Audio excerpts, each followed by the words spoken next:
ராம ஹரே ராம ராம ராம ஹரே ஹரே. தண்டோர்பணம் பிரபுஜி,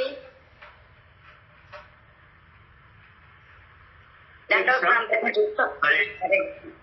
ओम नमो भगवते वासुदेवाय। ओम नमो भगवते वासुदेवाय। ओम नमो भगवते वासुदेवाय।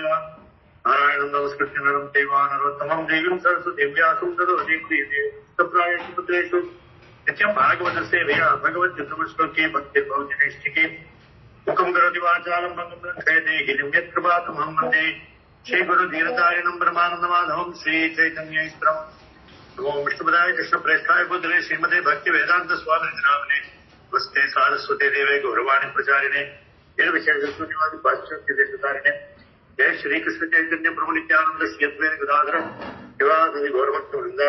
हरे कृष्णा कृष्णा कृष्णा हरे हरे, हरे राम राम राम हरे हरे. இன்னைக்கு நம்ம படிக்க போற பதம் 7வது காண்டம் 6வது அத்தியாயத்துல முதல் ஸ்லோகம். ஸ்ரீ பிரஹ்லாதோவாச்ச கௌமார ஆஜரேத் பிராஜ்ஞோ தர்மான் பாகவதானிஹ துர்லபம் மானுஷம் ஜன்ம ததப்யத்ருவமர்த்ததம். ஸ்ரீ பிரஹ்லாதோவாச்ச கௌமார ஆஜரேத் பிராஜ்ஞோ தர்மான் பாகவதானிஹ துர்லபம் மானுஷம் ஜன்ம ததப்யத்ருவமர்த்ததம். யாருக்காவது இந்த டிரான்ஸ்லேஷன் பர்போட்டை படிக்க சொல்லுங்க. நீங்க படிக்கிறீங்க படிக்க. ஓகே, லக்ஷ்மி மாதாஜி படிக்கிறீங்களா? மாதாஜி லக்ஷ்மி.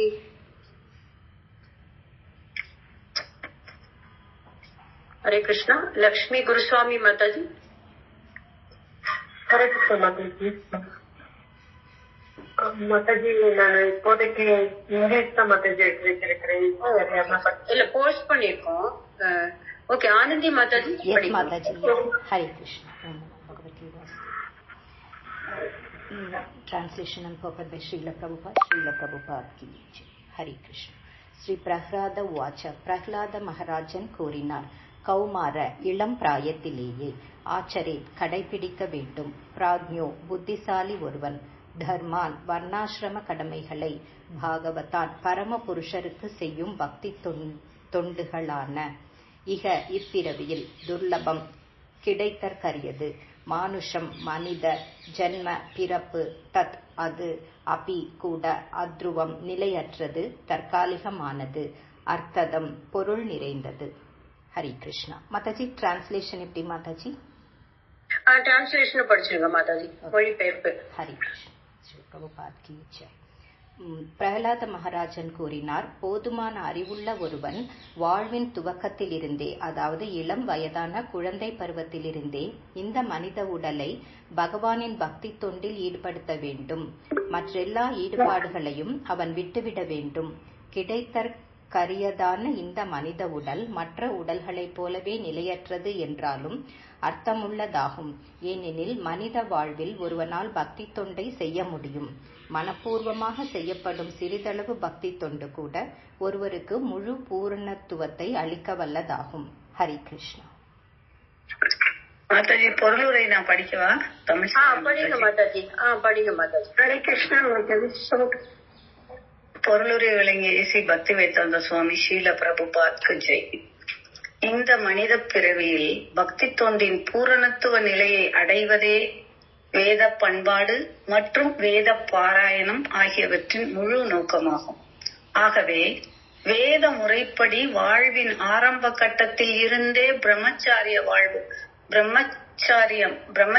வாழ்வு முறை அறிமுகப்படுத்தப்படுகிறது. எனவே குழந்தை பருவத்தில் இருந்தே, அதாவது 5 வயதில் இருந்தே ஒருவனால் தனது செயல்களை திருத்தி அமைத்துக் கொண்டு பூரண பக்தி தொண்டில் ஈடுபட முடியும்.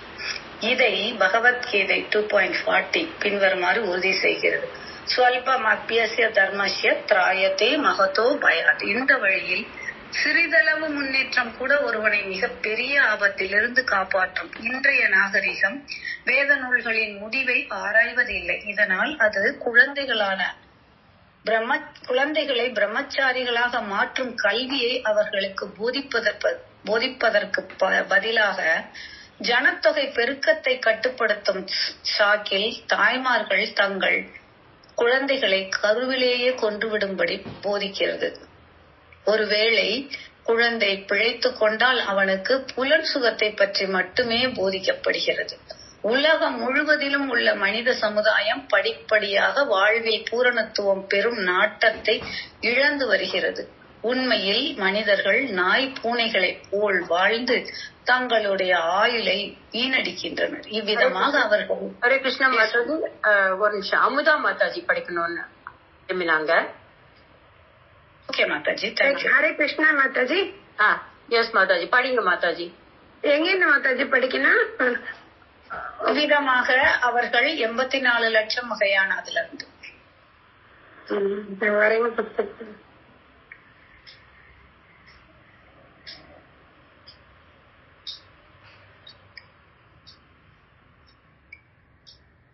கிடைச்சதா மாதாஜி உங்களுக்கு?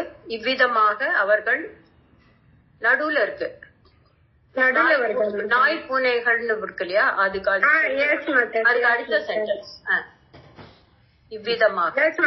இவ்விதமாக அவர்கள் 84 லட்சம் வகையான தாழ்ந்த உயிரினங்களுக்கிடையில் மீண்டும் பிறவி எடுக்க தங்களை தயார் செய்து கொள்கின்றனர். ஒரு மனிதன் மீண்டும் மிருக வாழ்வுக்கு இழிவடைவதிலிருந்து அவனை காப்பாற்றும் பக்தி தொண்டை மக்களுக்கு போதிப்பதன் மூலமாக கிருஷ்ண பக்தி இயக்கம் மனித சமுதாயத்திற்கு சேவை செய்ய ஆவல் கொண்டுள்ளது. பிரகலாத மகராஜனால் ஏற்கனவே கூறப்பட்டது போல பாகவத தர்மமானது ஸ்ரவணம், கீர்த்தனம், விஷ்ணு ஸ்மரணம், பாத சேவனம், அர்ச்சனம், வந்தனம், தாஸ்யம், சக்கியம், ஆத்ம நிவேதனம் என்ற 9 விதமான பக்தி முறைகளை கொண்டதாகும். எல்லா பள்ளிக்கூடங்களிலும், கல்லூரிகளிலும், பல்கலைக்கழகங்களிலும், வீட்டிலும் கூட குழந்தைகளுக்கு, இளைஞர்களுக்கும் பரமபுருஷரை பற்றி கேட்பதை கற்றுத்தர வேண்டும். அதாவது பகவத்கீதையின் உபதேசங்களை கேட்கும்படி அவர்களுக்கு போதிக்கப்பட வேண்டும். அந்த வழிமுறைகளை வாழ்வில் கடைபிடிப்பதற்கும் மிருக வாழ்விற்கு இழிவடையும் பயத்திலிருந்து விடுபட்டு பக்தி தொண்டின் உறுதியாக ஈடுபடுவதற்கும் அது வழிவகுக்கும்.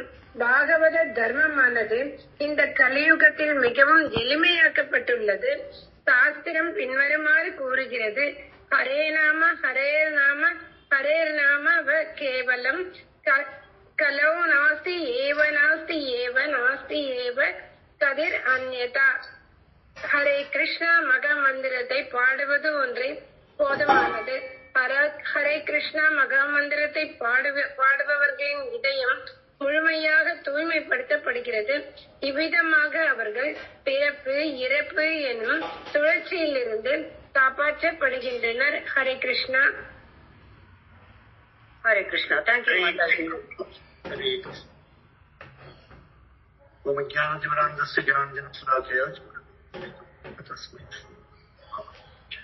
श्री प्रह्लाद उवाच कौमार आचरेत् प्राज्ञो धर्मान् भागवतानिह दुर्लभम मानुषम जन्म तदप्यद्रुम மந்தம். ரொம்ப முக்கியமான ஒரு பதம் இது. ஏன்னா இந்த ஒரு பதத்துல பிரகலாத மகாராஜர் நிறைய விஷயங்களை சொல்ற. அதுல நிறைய விஷயங்கள் சொல்றதுங்கிறது ஒரு பக்கம் இருக்கு. இன்னொரு பக்கம் யாருக்கு இந்த விஷயங்களை சொல்றாரு அப்படிங்கிறது நம்ம கொஞ்சம் பரிசோதனை பண்ணி பார்க்கும்போது தன்னுடைய அசுரகுணத்தை சார்ந்த மற்ற அவருடைய கிளாஸ்ல படிக்கக்கூடிய மற்ற குழந்தைகள் இருக்காங்க, அவளுக்கு தான் இது சொல்ற. அப்ப உண்மை நமக்கு என்ன புரியுது அப்படின்னா, இந்த பாகவத தர்மத்தை போதிப்பது அப்படிங்கிறது நம்ம யாருக்கு வேணா சொல்லுவோம். இந்த பாகவத தர்மத்தை நீங்க பின்பற்ற வேண்டும் அப்படிங்கறத அது சொல்றதுக்கு இத பத்தி கேட்கறதுக்கு ஒருத்தனுக்கு ஒரு பதவி வேணும். அதனால அவர் தன்னுடைய அசுர குணத்தை சார்ந்த தன்னுடைய குணக்கூடிய கல்வி பள்ளிக்கூடத்தில் இருக்கக்கூடிய மற்ற குழந்தைகள் சொல்றாங்க. சோ அதனாலதான் நம்ம ஆச்சாரியர்கள் குறிப்பிடத்தக்கது அப்படின்னா சில பிரபுபாதர் எங்கெல்லாம் போய் இந்த பாகவத தர்மமானது பிரச்சாரம் பண்ணார். ஏன்னா இதை கேட்கறதுக்கு எந்த ஆத்மாவா இருக்கிற ஆன்மாவா இருக்கட்டும், எல்லாருக்குமே தகுதி. பாகவத தர்மமானது யாரு வேணும்னா இத பின்பற்ற முடியும் அப்படிங்கிறதுக்கு உண்டான முதல் எவிடன்ஸே நமக்கு பிரகலாத மகாராஜிட்ட தான் கிடைக்கிறது. நம்ம அவர் போய் ஏதோ பிராமணர் அசுர குழந்தைகள் தான் சொல்றாரு. ஏன்னா அவருடைய ஆடியன்ஸ் யாரு? அவர் கூட படிக்கிறவங்க தான். அதனால பாகவத தர்மமானதை கேட்கறதுக்கு எல்லாருக்குமே தகுதி உண்டு. இந்த ஒரு பதத்திலேருந்து நம்ம புரிஞ்சுக்கலாம். இரண்டாவது, இந்த ஸ்லோகத்தினுடைய முதல் படியிலேயே பிரகலாதன் கௌமார ஆச்சரியன் பிராக்கியம் அப்படிங்கிறது. அதாவது கௌமாரத்திலேருந்து ஆரம்பிக்கலாம். கௌமாரம்னா 5 வயசுல இருந்து ஆரம்பிக்கலாம் அப்படின்ட்டு. 5 வயசுல பிரபுஜி நடுவுல கொஞ்சம் வாய்ஸ் லோ ஆகி வருது பிரபுஜி. ஹரி கிருஷ்ணா. ஹரி கிருஷ்ணா. நான் ட்ரை பண்றேன். நான் கொஞ்சம் சிக்னல் அப்படி இப்படி இருக்கு, இன்னைக்கு என்ன தெரியல எனக்கு. அதனால அதாவது கௌமார ஆச்சரியன் பிராக்கியம் 5 வயசுல இருந்து நம்ம இந்த பாகவத தர்மத்தை பின்பற்றுவது 5 வயசுல இருந்து ஆரம்பிக்கலாம் அப்படின்னு பிரகலாதர் சொல்றார். இதுக்கும் ரொம்ப முக்கியமான ஒரு காரணம் இருக்கு. ஏன்னா நம்ம எல்லாருக்கும் தெரியும், ஐங்கில் வளையாதது ஐம்பதில் வளையாது அப்படின்னு சொல்லுவோம். அதாவது சின்ன வயசுல நம்ம எந்த ஒண்ணு பயிற்சி பண்ண ரொம்ப எளிதா இருக்கும். அதே விஷயத்தை 50 வயசுல பயிற்சி பண்ண பார்த்தோம்னா முடியவே முடியாது. 5 வயசு குழந்தைகளுக்கு நம்ம பாகவத்திலே ஒரு ஸ்லோகத்தை, ஒரு பதத்தை நம்ம சொல்லி கொடுத்தோம்னா ஒரு 3 தடவை 4 தடவை கேட்டா மனப்பாடமா சொல்லிடுவாங்க. ஒரு 50 வயசுல இருக்கிறவங்க அதே பதத்தை 50 தடவை படித்தாலும் மனப்பாடம் ஆகுமாங்கிறது கொஞ்சம் சந்தேகம். அதனால இந்த மாதிரியான ஆன்மீகமான விஷயங்கள் நம்ம சொல்லி கொடுக்க வேண்டிய வயசு அப்படின்னா 5 வயசுல இருந்தே சொல்லிக் கொடுக்கலாம். அதனாலதான் நீங்க பாத்தீங்கன்னா ஸ்கூல்ல எல்லாம் சேர்த்துறது 5 வயசுல சேர்க்கணும். ஏன்னா இப்பெல்லாம் 3 வயசுலயே சேர்க்கிறாங்க, அது வேற விஷயம். 5 வயசுலயே சேர்த்தோம்னா அந்த வயசுல அந்த வயசுல இருந்து இது எல்லாமே ரொம்ப ஈஸியா பிக்கப் பண்ணிக்கக்கூடிய ஒரு பிரெயின் இருக்கு பாருங்க. இன்டெலிஜென்ஸ் ஒண்ணு இருக்கு இல்லையா, நம்ம புத்தி அப்படிங்கிறது அது ரொம்ப சீக்கிரமாவே புரிஞ்சுக்கும். அதுவும் ஸ்பெஷலி ஆன்மீக விஷயம்னா சீக்கிரமா புரியும். ஏன் கேட்டீங்கன்னா இந்த கௌமாரத்துல இன்னும் காமம் வரும். பகவத் சம்பந்தமான விஷயங்கள் பகவத் சம்பந்தமான விஷயங்கள் ஒரு வயசுக்கு மேல அது என்னத்தினால ஈஸியா முடியறதில்லை அப்படின்னா நம்மளுடைய இந்த கான்சியஸ்னஸ் இருக்கு பாருங்க, அதுல ஏற்கனவே நிறைய காமம் உள்ள. காமம்னா ஜட உலகத்தை சார்ந்த எந்த விஷயத்தில் இருக்கக்கூடிய அதிகமான ஆசையும் காமம் தான். சோ ஜட உலகத்தை சார்ந்த விஷயங்கள்ல அதிலேயே நம்ம மூழ்கி இருக்கும்போது இந்த பகவத் சந்தேசம் எல்லாம் அவ்வளவு ஈஸியா நம்மளால எடுத்துக்க முடியாது. ஆனா 5 வயசுல இருக்கும்போது 6 வயசுல இருக்கும்போது அந்த அளவுக்கு எந்த விதமான காமமுமே அந்த வயசுல இல்ல. அது ஒரு 12 வயசு 13 வயசு ஒரு டீனேஜ் அப்படின்னு சொல்லுவோம். அந்த பருவத்துலதான் அதெல்லாம் அதுக்குள்ள இருக்கிற அந்த 6 வருஷத்துல எவ்வளவு கத்துக்கிறாங்களோ அவ்வளவு அது வாழ்க்கையில வாழ்நாள் பூரா அது ரொம்ப இது ஒரு பிராக்டிக்கல் ட்ரூத் அப்படிங்கிறது. அதனாலதான் நம்ம நம்மளுடைய இயக்கத்துல நிறைய இந்த குழந்தைகளுக்கு கிளாஸ் சொல்லி தரணும் அப்படிங்கிறது, ஸ்லோகம் சொல்லி கொடுக்குறது எல்லாம் ஏன் பழக்கிறோம் அப்படின்னா இதனாலதான். ஏன்னா 5 வயசுல படிக்க ஆரம்பிச்சாங்கன்னா ஒரு 6-7 வருஷத்துல அவங்க பகவத்கீதா ஃபுல்லாவே படிச்சிடலாம். பாகவத்துல நிறைய இம்பார்ட்டன்ட் ஸ்லோகாஸ் படிச்சிடலாம். ஏன்னா கௌமாரம் அப்படிங்கிற அந்த வயதுல அந்த மாதிரி ஒரு தன்மை எல்லா குழந்தைகளுக்கும் ஒரு ரிசீவிங் கெப்பாசிட்டி, ஒரு அப்சார்பிங் கெப்பாசிட்டி அப்படின்னு சொல்ல முடியுது. அதாவது ஒரு விஷயத்த கேட்டா அதை எடுத்துக்க கூடியது, புரிஞ்சுக்க கூடியது, அதை மெமரைஸ் பண்ணிக்க கூடியது, இதெல்லாம் அந்த வயசுல இருந்தே நம்ம ஆரம்பிச்சு ட்ரெயின் பண்ணி விட்டோம்னா அதுல 2 விஷயம். ஒண்ணு, நான் சொன்ன மாதிரி இந்த காமம் இல்லாததுனால பகவத் விஷயம் சீக்கிரமா அவங்களுக்கு அந்த ஆன்மாக்கு எட்டக்கூடிய ஒரு வாய்ப்பை நம்ம தரோம். 2வது இது இந்த இந்த வயதுல நம்ம அந்த புரிதல் வந்துடுச்சு அப்படின்னா, இப்போ அந்த ஒரு டீனேஜ் பருவம் வரும், அதுக்கப்புறம் ஒரு ஒரு யௌவனம் அப்படிங்கிற ஒரு பருவம் வரும். இதுல எல்லாம் அது கொஞ்சம் அப்படியே விட்டு போன மாதிரி இருந்தா அது ஒரு 40 வயசுக்கு மேல திருப்பி அதெல்லாம் திருப்பி வராது. இதெல்லாம் பிராக்டிகலா நம்ம நிறைய பேர்ல பார்த்திருக்கக்கூடிய விஷயம். இந்த 2 நாளையுமே இந்த கௌமார ஆச்சரிய பிராக்டிகம் அப்படிங்கிறது ரொம்ப ரொம்ப இம்பார்ட்டன்டான ஒரு விஷயம். அது அதனாலதான் இந்த பிரகலாதருடைய அவருடைய ஃப்ரெண்ட்ஸுக்கே அவர் சொல்றாரு, இந்த வயசுல இருந்தே ஆரம்பிக்கலாம், இந்த வயசுல இருந்தே ஆரம்பிக்கலாம் அப்படின்னு அவர் அவருடைய ஃப்ரெண்ட்ஸுக்கு சொல்றாரு. இதுதான் இந்த வயசுல ஆரம்பிக்கிறது தான் நல்லது. கௌமார ஆச்சரிய பிராக்ஞம். என்ன பண்ணணும்? பாகவத தர்மம், தர்மான் பாகவதான் ஈஹ. அடுத்த ரொம்ப மிக முக்கியமான விஷயம் இந்த பதத்துல என்னன்னா, தர்மான் பாகவதன், இந்த பாகவத தர்மம் ஆக்கி இந்த 4 புருஷார்த்தம் தான் நமக்கு தெரியும். தர்மம், அர்த்தம், காமம், மோட்சம் இல்லையா? அப்ப தர்மம் அப்படிங்கிறது இந்த தர்மா அப்படிங்கிற வார்த்தைக்குள்ள நிறைய விஷயங்கள் அடங்கியிருக்கு, நிறைய விஷயங்கள் அடங்கியிருக்கு. அதனுடைய ஒரு பக்கம் என்னன்னா, இந்த தர்ம சாஸ்திரங்கள்ல சொல்லி இருக்கக்கூடிய தர்மங்கள், நித்திய நைமித்திக கர்மங்களால் நம்ம செய்யக்கூடிய தர்மங்கள் எல்லாமே அதுல இருக்கு. அதுல நிறைய தர்மங்கள் எப்படி அப்படின்னு நீங்க பாத்தீங்கன்னா, எப்படி இந்த ஜட உலகத்துல க்ஷேமமா எப்படி வாழறது அப்படின்னு. இந்த ஜட உலகத்துல நான் நன்னா இருக்கணும் இல்லையா, வசதியோட வாழணும், இதுவும் நம்ம தர்மத்திலே இதுக்கும் வழி சொல்லியிருக்கு.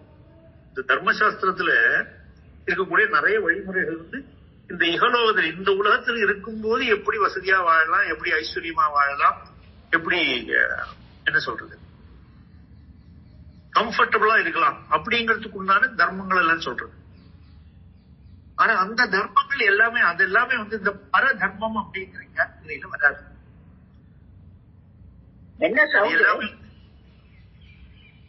ஹரே கிருஷ்ணா, கேக்குறதா? கேக்குறது பிரபு. ஹரே கிருஷ்ணா. அதாவது அந்த தர்மங்கள் எல்லாமே இந்த பர தர்மம் அப்படிங்கிற கேட்டகரியில வரும்.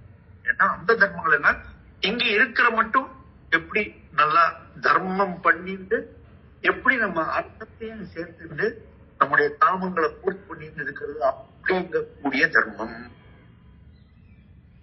சரிங்களா? அப்ப தர்ம அர்த்த காமம் அப்படிங்கிற அந்த மூணு புருஷார்த்தம் அப்படிங்கிற ராமாயணம். தர்மார்த்த காமம் அப்படிங்கிற மோட்சத்தை தொட மாட்டான். ஏன்னா இந்த தர்மங்கள் இருக்கு பாருங்க, இந்த காமத்தை பூர்த்தி செய்யக்கூடிய தர்மங்கள் இருக்கு, அது அபராதர்மம்னு வரும். இந்த பரதர்மம் அப்படிங்கிறது மோட்ச தர்மம். 4வது புருஷார்த்தம் இருக்கு பாருங்க, மோட்சம்னு ஒண்ணு எட்டணும் அப்படிங்கிறது இந்த காமம் பூர்த்தி பண்ணி இந்த காமத்தை இனிமே பூர்த்தி பண்ண முடியாது அப்படின்னு எப்போ இருக்கு அவரு நினைச்சுக்கிறாங்க. அப்பதான் அவன் மோட்ச தர்மத்தை யோசிப்பான். இந்த 4வது புருஷார்த்தத்தை பத்தி யோசிக்க ஒரு ஜீவாத்மாவுக்கு அநேக கோடி ஜென்மங்கள் போயிடும். அதாவது இந்த தர்மசாஸ்திரத்துல சொல்லக்கூடிய தர்மத்தை, இந்த அபராதர்மத்தை மட்டும் கடைபிடித்து வருபவனுக்கு 1,000 கோடி ஜென்மம் தேவைப்படும். ஏன்னா இந்த எவ்வளவோ ஜென்மங்களுக்கு வரணும். அதனாலதான் பகவத்கீதையில பகவான் ஜென்மனாமந்தே ஞானம், அது எவ்வளவோ ஜென்மத்துக்கு அப்புறம் தான் ஞானவான் என்னது வாசுதேவம் சர்வமிதி. அந்த புரிதல் வந்தாதான் இந்த மோட்ச தர்மம் என்னதுன்னு ஒருவன் யோசிக்கவே ஆகும். பாகவத தர்மம் அப்படிங்கிறதுதாங்க மோட்ச தர்மம். பராதர்மம் அப்படிங்கிறது இந்த பாகவத தர்மம். அதனால இந்த தர்மம் பெரிய வித்தியாசம் இருக்கு. எல்லாம் தர்மா அப்படிங்கிற வார்த்தைக்குள்ளதான் வரது, அந்த கேட்டகரியில தான் இருக்குன்னாங்க. இந்த பாகவத தர்மத்துக்கு மிகப்பெரிய ஒரு வித்தியாசம் இருக்கு. ஏன்னா இந்த பாகவத தர்மத்தை பின்பற்றுவதால் நமக்கு இந்த உலகத்துக்கு திருப்பி வர வேண்டி வராது. திருப்பி இங்கேயே இந்த புனரபி ஜனனம் புனரபி மரணம் அப்படின்னு சங்கராச்சாரியர் சொல்லியிருக்காரு இல்லையா, மோகமுட்கரத்துல சொல்லுவார். புனரபி ஜனனம் புனரபி மரணம், புனரப்பி ஜடரே ஜெகதே சயனம். அதாவது திருப்பியும் திருப்பியும் இந்த ஜெகத்துல திருப்பியும் பிறக்கணும், திருப்பியும் இறக்கணும், திருப்பியும் பிறக்கணும், திருப்பியும் இறக்கணும். இதுல இருந்து நமக்கு முழுமையா நம்ம வெளியே வரத்துக்கு உண்டான ஒரு மிக எளிதான மார்க்கம், பாதை அப்படின்னு என்னதுன்னா இந்த பாகவதம். அதனாலதான் தர்மான் பாகவதான் இஹ துர்லபம் மானுஷம் ஜென்மா. அடுத்தது பிரகலாதர் என்ன சொல்றாருன்னா, தன்னுடைய நண்பர்கள் சொல்றார், இந்த மானுஷம் ஜென்மம் அப்படி இருக்கிறது பாருங்க, இது ரொம்பவே துர்லபமானது. இது கிடைக்கிறது மிக அரிதான ஒன்று அப்படின்னு என்னத்தினால சொல்றோம் அப்படின்னா, நம்ம சாஸ்திரங்கள் பிரகாரம் 84 லட்சம் இந்த உடல்கள் இருக்கிறது. டைப்ஸ் ஆஃப் பாடிஸ் புரியுறது உங்களுக்கு? அதாவது அதுல 84 லட்சத்துக்கு 4 லட்சம் வகையான மனித உடல்களே இருக்கா. அப்புறம் அந்த 80 லட்சத்துல புழு பூச்சி பட்சியிலிருந்து மரம் செடி கொடியிலிருந்து அவ்வளவு உடல்கள் இருக்கிறது. இந்த ஜீவாத்மானது இந்த எல்லா உடல்லையுமே வசிச்சாச்சு, எல்லாத்தையும் நம்ம வாசம் பண்ணியாச்சு. நம்ம இருக்கிற எவ்வளவு பேர் இந்த சத்சங்கத்தில் இருக்குமோ எல்லாருமே அந்த எல்லா என்ன சொல்றது எல்லா உடல்லையும் வாழ்ந்து வாழ்ந்து வாழ்ந்து வாழ்ந்து அப்படிதான் வந்திருக்கு. இந்த 84 லட்சத்துல ஒண்ணுன்னா நீங்க யோசிச்சு பாருங்க, இந்த லாட்டரி சீட் எடுத்தா ஜெயிக்கிற மாதிரி தான் அது இல்லையா? இப்ப இந்த லாட்டரி சீட் ஏன் ரொம்ப பாக்கியம் உள்ளவனுக்கு தான் கிடைக்கும். ரொம்ப எவன் ஒருத்தனுக்கு அந்த அளவுக்கு அதிர்ஷ்டம் இருக்கோ அவனுக்கு தான் கிடைக்கும். ஏன்னா ஒரு 10 லட்சம் டிக்கெட் இல்ல 50 லட்சம் டிக்கெட் போட்டு அதுல ஒருத்தனுக்கு தான் பிரைஸ் கொடுக்கும். அது எவ்வளவு பெரிய விஷயம், எவ்வளவு பெரிய அதிர்ஷ்டம் நம்ம சொல்றோம். இது பாருங்க, 84 லட்சம் வகையான உடல்கள் இந்த மனித உடல் கிடைக்கிறது ரொம்ப துர்லபம். அதுல இன்னொரு விஷயம் என்னன்னா, மற்ற உடல்கள் எல்லாமே இப்போ ஒரு ஜீவாத்மா புழுவனுடைய உடல் இல்ல, ஒரு குட்டியுடைய உடல் இல்ல, ஒரு விலங்கினுடைய உடல் இல்ல, ஒரு மரம் செடி கொடி அந்த உடல்கள் எல்லாம்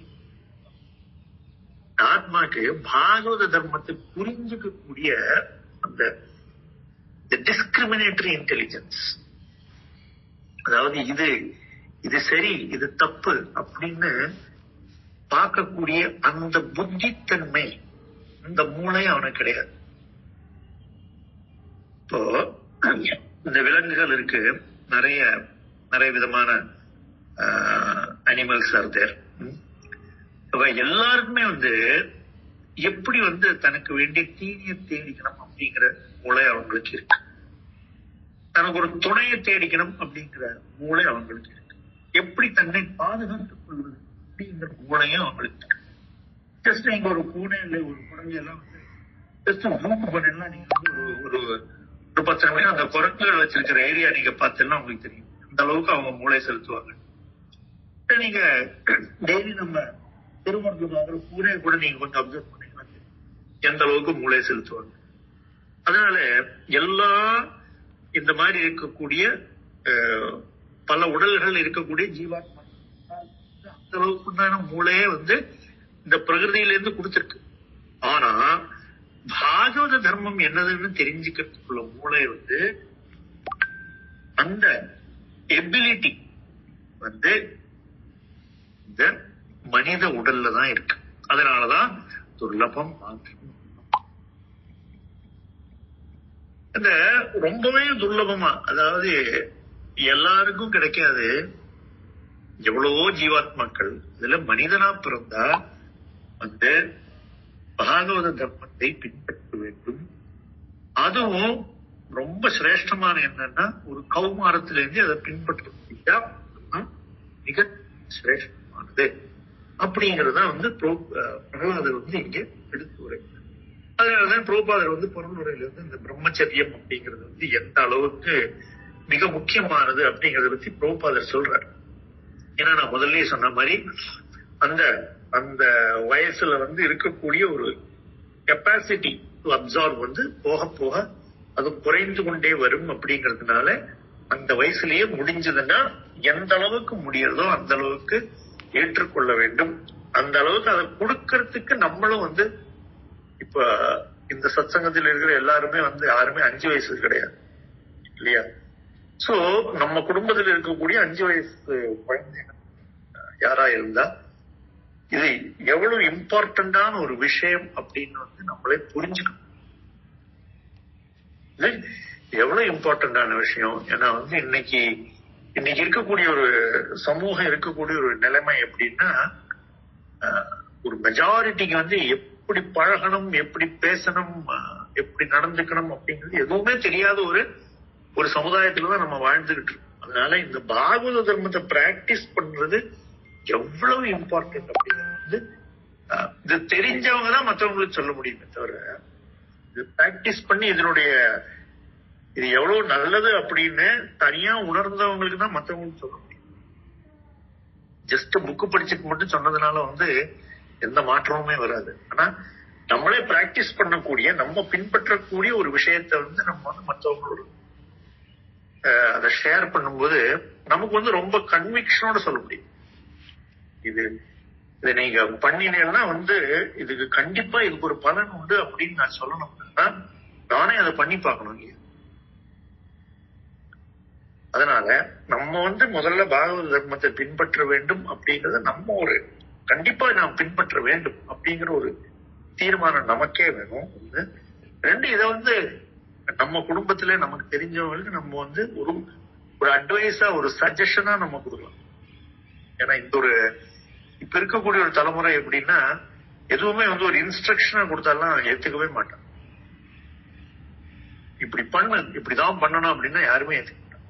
இப்படி கூட பண்ணலாமே அப்படின்னு சொன்னா ஒரு வேலை ஏத்துக்கிட்டா இருக்கலாம். சோ அதுதான் அதுவே ஒரு கௌமார ஆச்சரிய ராஜ்யம் நீங்க பாத்தீங்கன்னா, ஒரு 5 வயசு குழந்தைன்னா இன்னும் கொஞ்சம் கூட ஈஸியா எடுத்துக்கும் இல்லையா? அதுதான் இதனுடைய ஒரு ரொம்ப இம்பார்ட்டன்டான ஒரு ஸ்லோகம் இது. அப்ப அதனாலதான் பிரபுபாதர் சொல்றார், வேதங்கள்ல என்ன சொல்றது அப்படின்னா, ஹரேர் நாம ஹரேர் நாம ஹரேர் நாமேவ கைவலம் ஹலோ நாஸ்தேவ நாஸ்தேவ நாஸ்தேவ கதிரன்யதம்.